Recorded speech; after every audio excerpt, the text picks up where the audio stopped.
Dreams, daydream, look in your eye. Do not feel uncomfortable.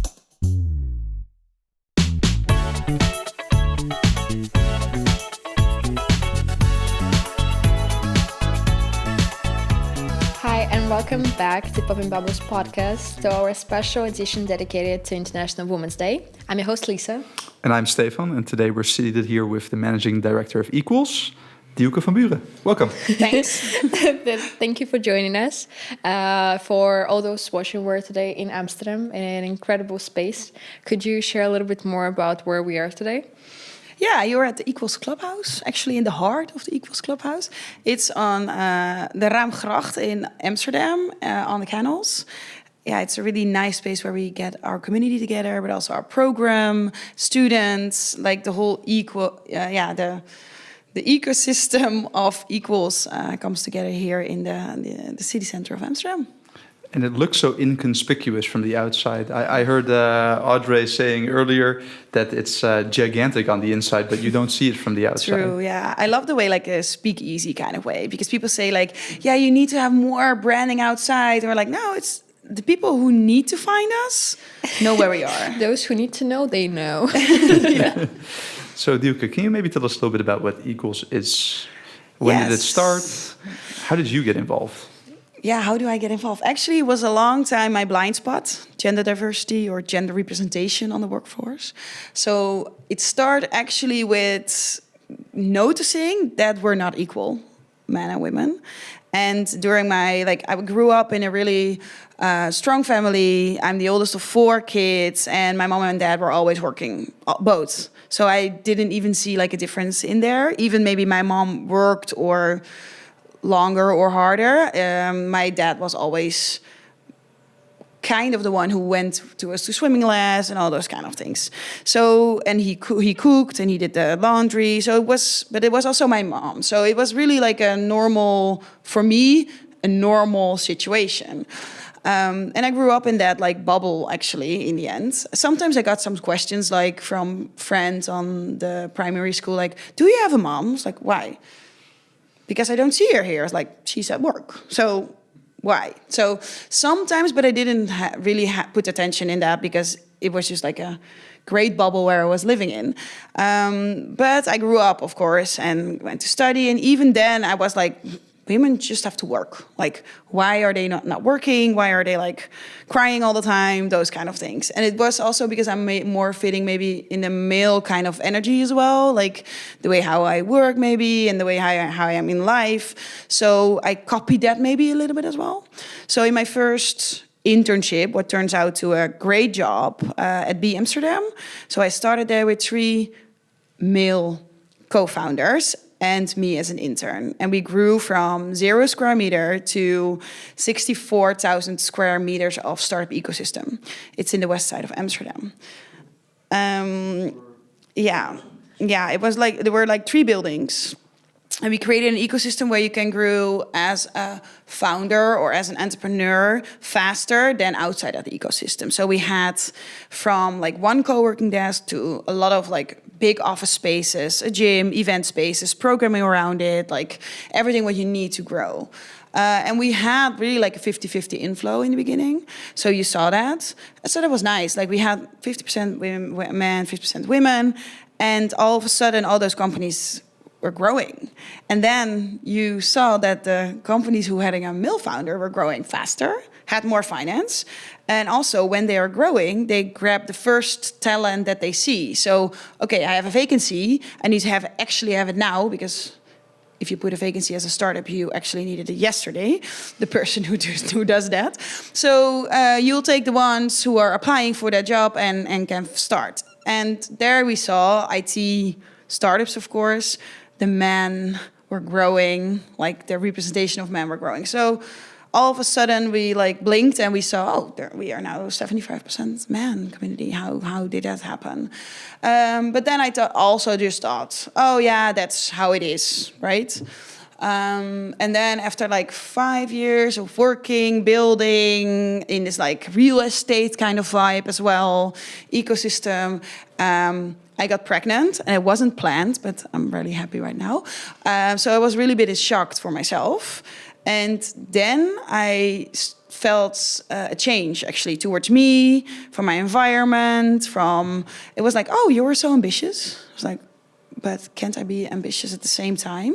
And it was also because I was not even sure about, like, this baby. Like, I'm still with the same man, and we have 3 kids now, so it's totally fine. But then I actually felt a change, and there, my eyes opened. Actually, like, what is this? What's happening? Why I am not ambitious anymore? My mom also has 4 kids. Why can't it be like that? Or I got like, or I was ambitious, or I was like, oh, but don't you have to be with the kids? So it was like 2 kind of vibes that I got, and there I felt a lot of you were not treated the same. Like, my boyfriend was treated way differently in that kind of way.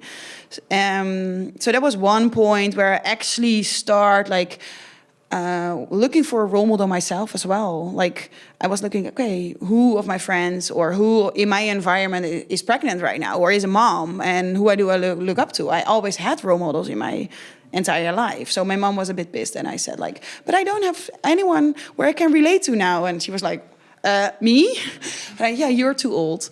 But I had like 2 colleagues over there back then who were a mom as well. Like, they had kids from 2 years old. They were still working hard, but also at the end of the drinks at the bar, it was nice. So they became my role models, and I thought, oh, the importance of role models now in my life,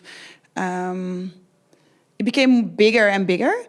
And also the biggest feminist where I always worked with was one of the co-founders of B.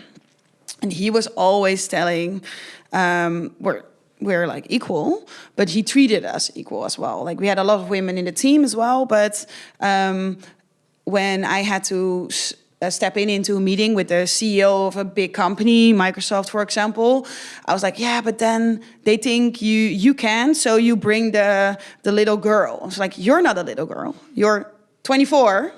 Go for it. You know way more than they do about this whole ecosystem. So be there and go for it. You're the smartest in the room, right? So he was always encouraging in that kind of way. Also, when someone got hired from the outside, he immediately will like copy the salary. So like it should be equal.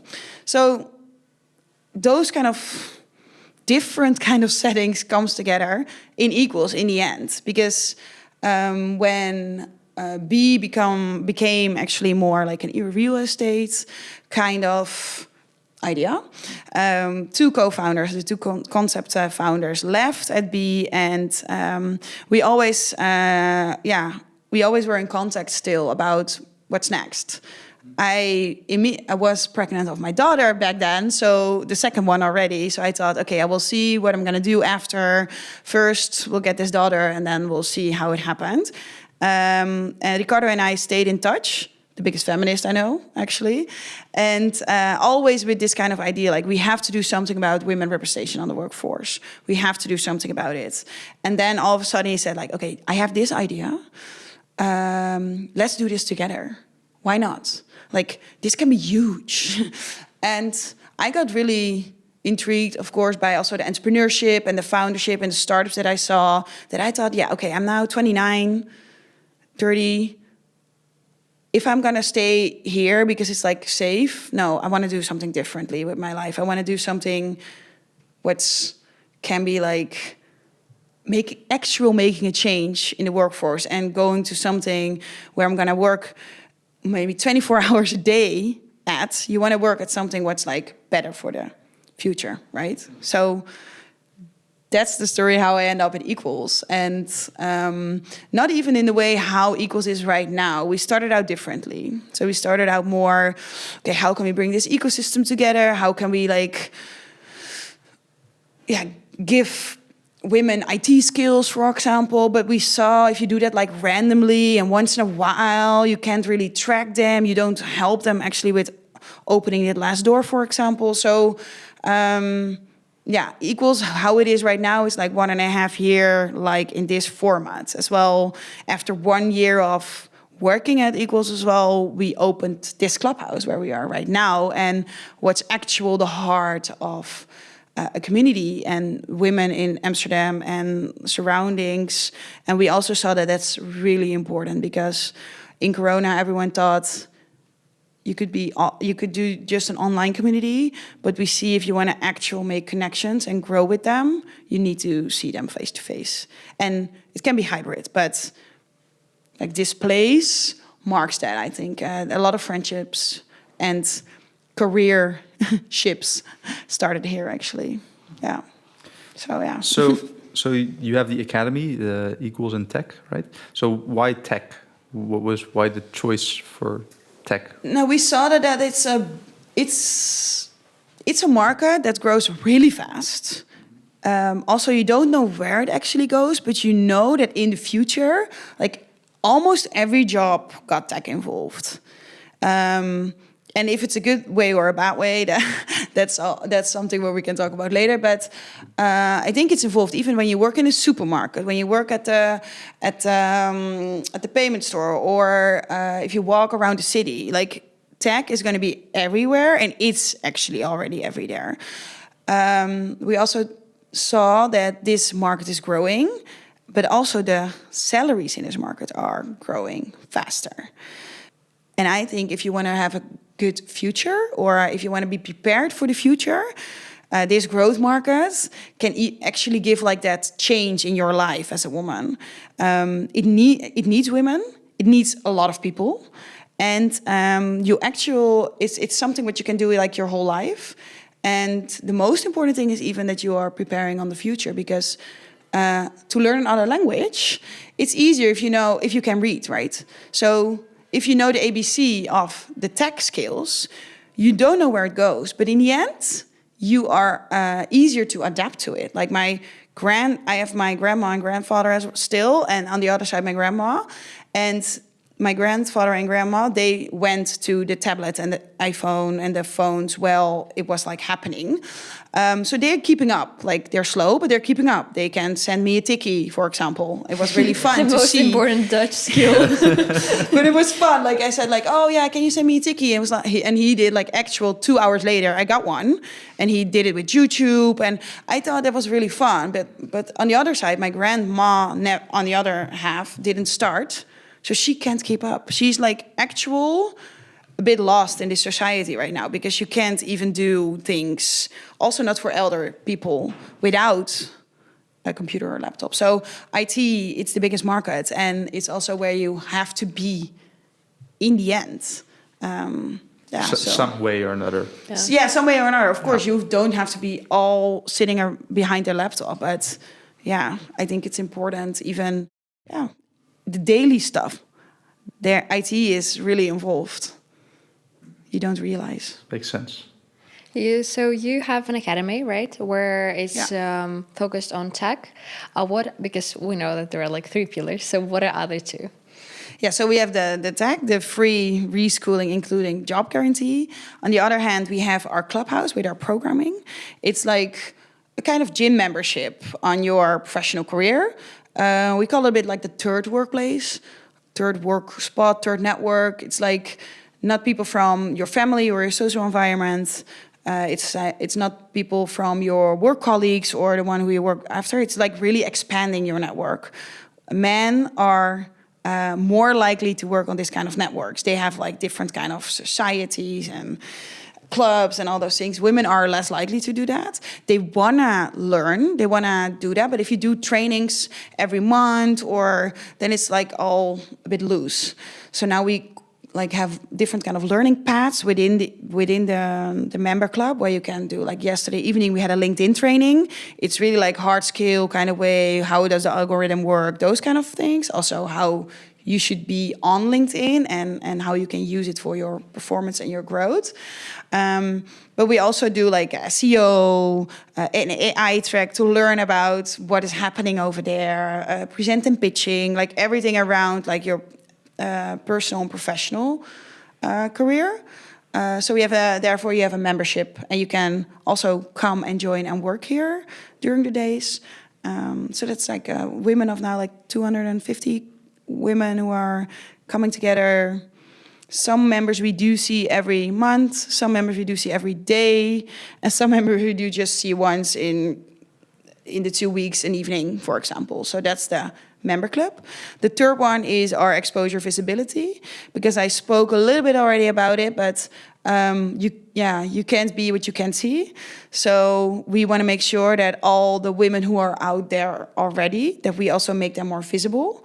We make them role models, we make them aware of their position, that there's also someone like you, and that's possible for you as well, and that there are actually no limits. And therefore, we do a big campaign, but also during International Women's Day, but also events with corporate companies, with other other brands who are making more awareness around this. So we can work on like the 3 different kind of ways, actually. Oh, that's super cool. It seems like it all ties into the story that you were saying, about the visibility and also being able to have adaptable skills. And also having a place to have a community, I guess, right? Yeah, it all like when we stepped, at least when I stepped in, it's like such a beautiful space, and I feel like I would love to be here. I was, I was actually like stepping in. I was like, if I lived in Amsterdam and didn't need to make the train journey, I would be here, 100%. Oh, so I'm wondering, because you were saying that at your last place where you worked, you saw the amount of women entrepreneurs like decrease over time. Yeah. What was your conclusion? What was the main factor that caused that? Access to money or capital, actually. So you see that a lot of women founders are looking for capital, like investments, but less capital goes to women founders or even mixed teams founders. It's like 1.8% of all the VC capital goes to women, and that's growth money. And you see also that, of course, 50% or even is higher is failing of the startups. But of course, you don't see that on the first place. If you don't invest in those startups, like, we at B, we saw startups who went from 1 to like 200, and then the next day, they were out. That's possible, but you don't see that more as women, because they don't get the chance to get that growth. And I think access to money, and also it's both sides. It's like women who are not investing, so the investing teams are all men, and men invest in men, like unconscious, but they do that. And on the other hand, the women are not really aware of this whole ecosystem that's running. I talk a lot to women who are just like connect to some people or to some networks, and they were like, oh my God, I don't even know that it was there. Like this place, I think. True. But also, like, for example, it's not even only investor money or VC money. It could be grants, it could be subsidies. Like, there's a lot of growth money as well for entrepreneurs. But if you don't know how to approach it, or if you can't find it, and then if you find it, or if you have found it, you have to pitch for it, for example. Women are most of the times less like to pitch, like they don't like it. It's like such a male kind of thing to do, to say how good you are and how you're going to be the greatest. So therefore, like, if you already found it, then you have to do, like, you have a lot of challenges, of barriers that you have to work to as well. And then they will get questions about kids, babies, work-life balance, and all those kind of things. So, and it's all unconscious bias, of course. It's not really on purpose. Like, I don't believe it's on purpose, but it's there. It's a system, and it doesn't going to change out of itself. And that's why I also thought, okay, we need to do something about it. Like, we have to work on this gender representation, like force gender representation. Yeah, no, I totally agree. I think we talk about system change a lot, right? Like, also when you're talking about different societal or environmental goals, right? Yeah. It's like, we just need to all change the way we think.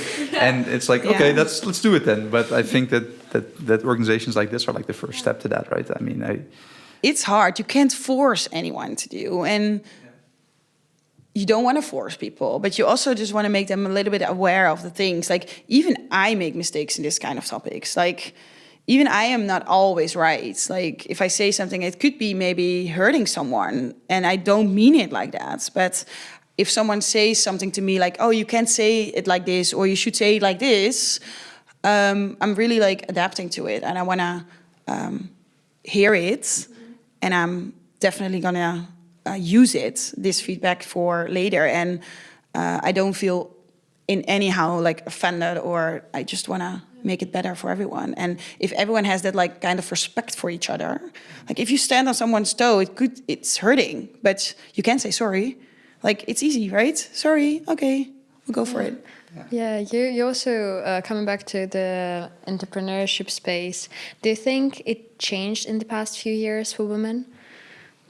Yes, I do think that, because also the femtech is really like coming up right now, because there is now, of course, we see that there wasn't done a lot of research into women as well. So you see a lot of like in the medical space and femtech space, you see a lot of like women founders rising. I like that a lot. You see that, and maybe the ecosystem is a little bit more transparent, so people know where to find each other. In the end, the numbers are not going up, so they're even decreasing a bit. Like about investments, about amount of women who are getting like their startups.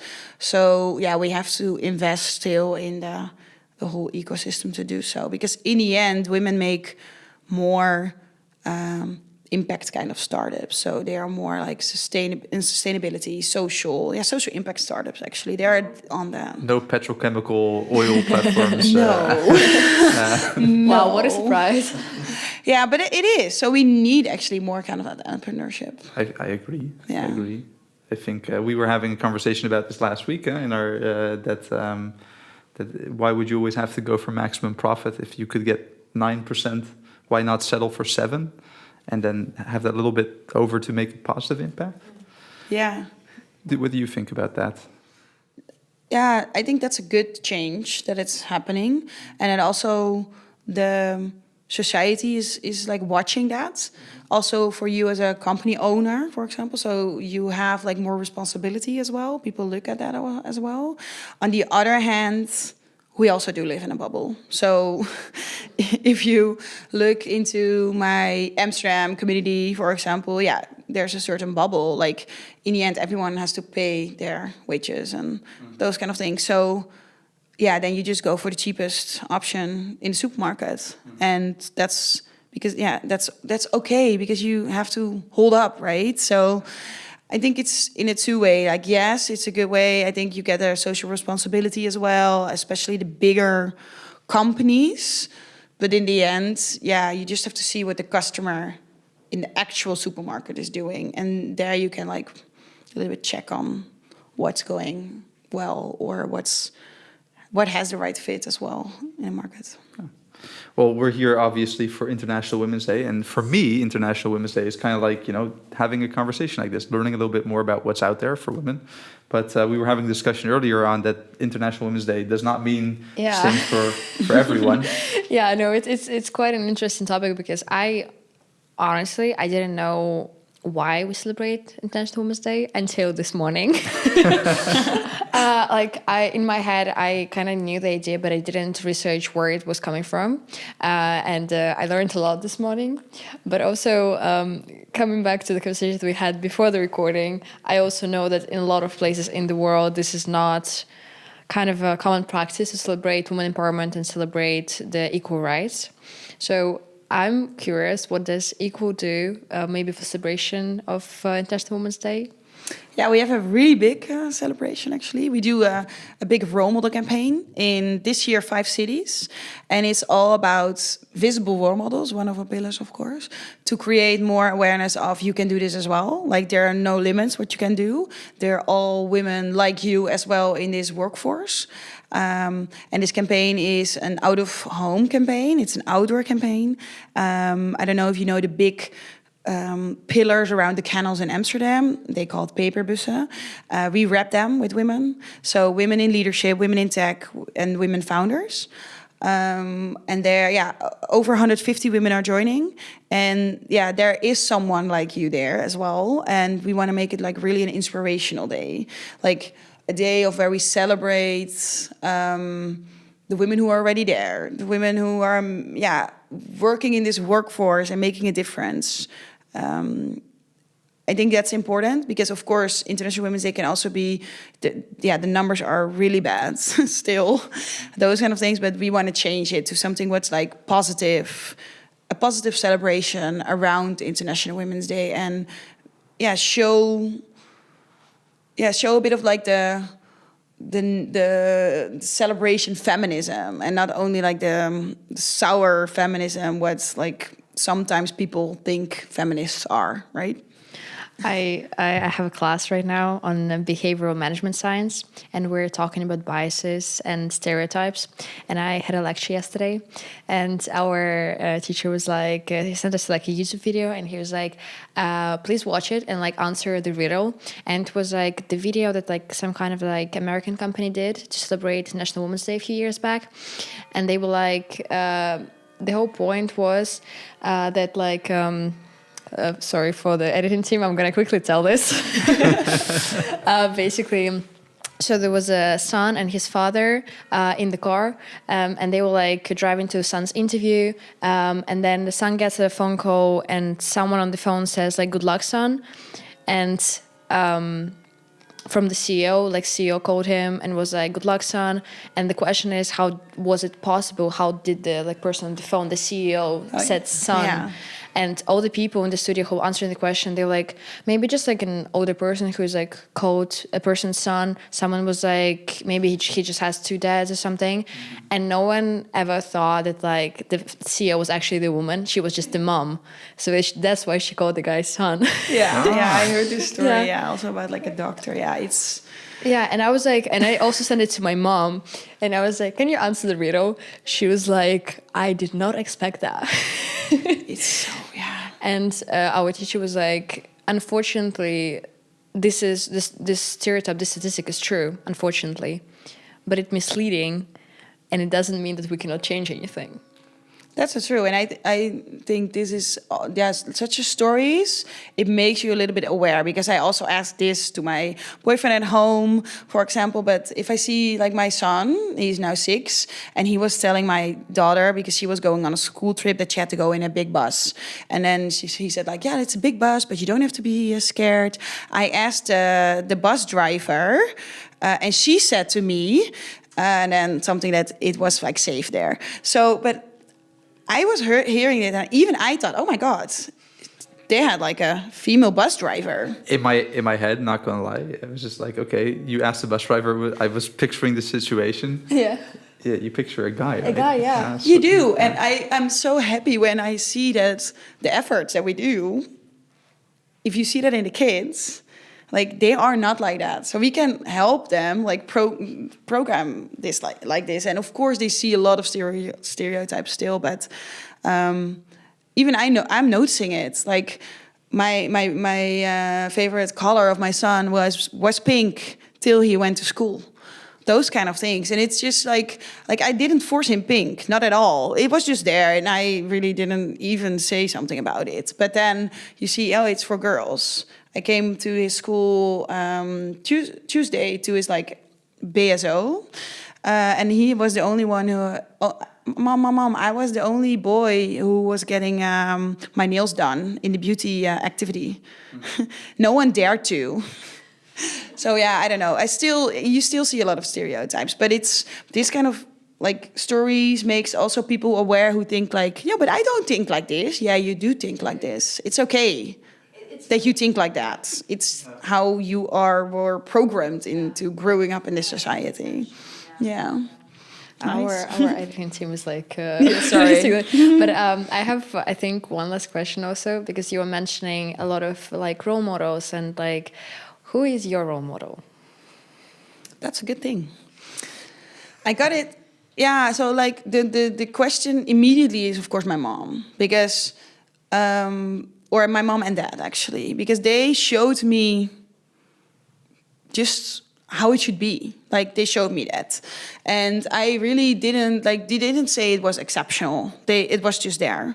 So they were just them, and they were living the life and climbing the ladder actually as well, and also where they came from. Both they were not like grow up like really privileged. So yeah, I did, of course, in the end, because they worked so hard, I got like the privileged situation in that kind of way. So I'm really, if I'm looking at that, why I became me or myself, it's of course in those years, like they showed me that it's possible. And that's also why I think like it shouldn't have to be like all the way in the top. Like I'm trying now at home sometimes, I'm like forcing into this 50-50 like role. And then I think it's not 50-50. My mom and dad also not did it 50-50. Sometimes my mom did a little bit more, sometimes my dad did a little bit more. And so, yeah, I'm still getting a lot of like lessons out of that. And I'm thinking, oh yeah, it's a lot. So I think they are truly my role models actually still on how they work. And I see that's also maybe the thing in here in Equals. Like since we built this Equals thing, I feel a lot of like in common with everyone who's coming here. That you think like, oh my God, we're kind of the same. How can't we be friends? Or that we are friends right now? Like you have your friends still from your high school, you have your friends from your studies, like, and they're amazing. But sometimes you think like, oh yeah, maybe you should have also some new friends, like with women like this. And I actually feel it like that way. So we see a lot of women, who here as well, who I see as a role model. We just launched, or we are about to launch our campaign, but we work, of course, already a lot on it before. So I know what kind of role models we already have. And then I'm like, oh my God, how is it possible that so many women and we don't see them that often? Yeah, this is what we were talking about earlier. Huh? Yeah. Like sometimes people, they're not on LinkedIn's or whatever. They're just kind of in the trenches doing the work. Yeah, and also like I think 98% of the women who we photographed are like coming in like, this is not really something for me. It's like no one is a model in our campaign, but look at the pictures. They're like amazing. Everyone looks a model. Like, and it's because they're like, we're doing the makeup and we're getting that like into that, and that they know, oh, but she wasn't a model, I can do it as well. So yeah. So what do you hope to achieve in the next couple of years? Like I noticed that this whole Equals is very ingrained in who you are as a person. So what would you like to achieve in like the next 5 years? Where are you looking to go? Yeah, I want to just do actual change. So we can do a lot of like programming, and we can like do a lot of programs around how you can grow in your career. But if you're not growing in the end because you're not getting the opportunities or those kind of things, that will break my heart. So I would work more with the companies, what we're doing right now, so that they hire the women, and that they actually going to make a change in the gender representation on their AT teams. So last year we did like over 100 women that we reschooled to IT, and they have a job right now. They are in the working force. And in a couple of 5 years, I hope that they're still there because that's important. Like we also have a retention program and make sure that they're happy and developing.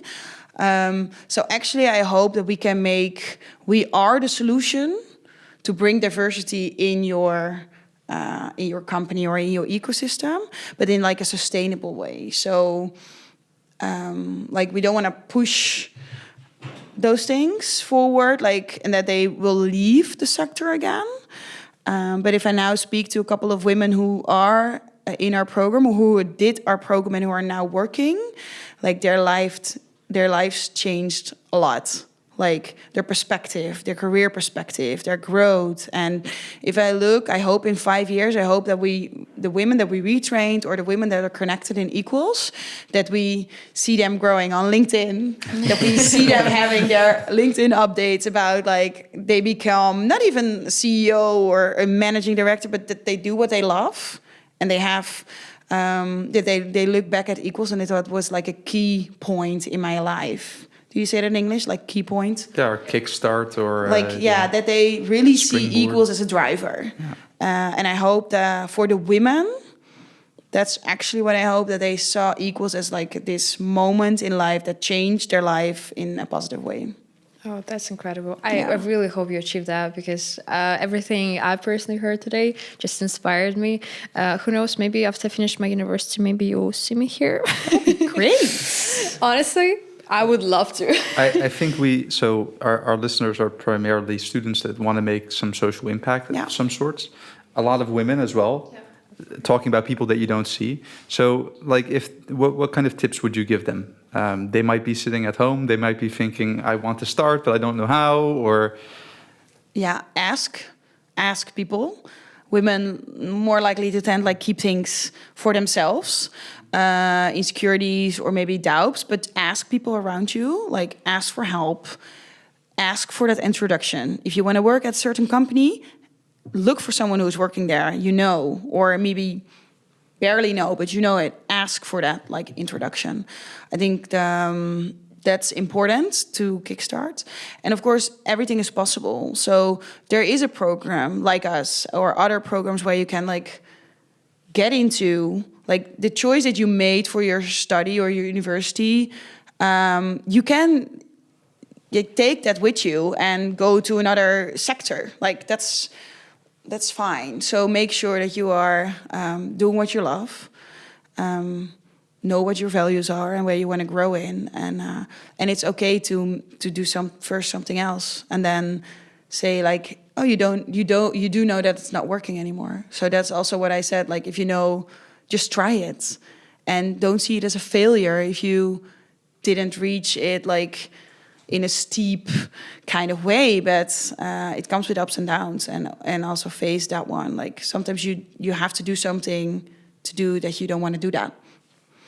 So yeah, just try, just do it, start. I think Nike trademarked that one. But Oh my God, yeah. anyway, that's all we have for now. Thank you so much for joining us. It was a pleasure to have you, and thank you for having us in the house. Thanks. Well, this was the Popping Bubbles podcast special edition for International Women's Day. I'm Stefan. I'm Lisa. Thank you. And this for is Dieuwke. And thank you. Thank you. Thanks. We'll see you next time. Yeah, see ya. Goes fast.